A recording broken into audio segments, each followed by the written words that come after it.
இப்போ சிம்ம ராசிக்காரங்களுக்கு இந்த மாதம் எந்த மாதிரியான பலன்கள் இருக்க போகுதுன்னு சொல்லிட்டு நம்ம பார்ப்போம். சிம்ம ராசிக்காரங்க பொறுத்த வரைக்கும் பார்த்தீங்கன்னா, இந்த மாதம் உங்களுக்கு 3ஆம் வீட்டில் பெயர்ச்சி ஆயிட்டு இருக்கிற புதன் பகவான் வந்து 4ஆம் வீட்டில் பெயர்ச்சியாக ஆரம்பிப்பார். 4ஆம் வீடு பார்த்தீங்கன்னா நமக்கு லக்ஸரிஸு என்ஜாய்மெண்ட்ஸ்க்கு சம்மந்தப்பட்ட ஹவுஸு. ஸோ இங்கே வந்து என்னன்னா புதன் வந்து சுக்கிரன் மற்றும் சூரியனுடன் இணைந்து இருப்பார் இங்க.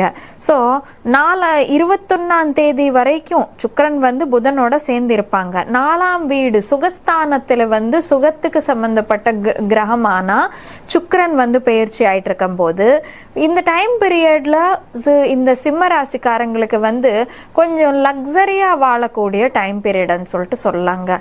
லக்ஸரியா வாழ்றதுன்னா நமக்கு கையில இருக்கிற காசு செலவு பண்ணிட்டே வாழ வேண்டிய அவசியம் இல்லை. இப்போ ஃபார் சப்போஸ் தொடர்ந்து ஏதாச்சும் ஒரு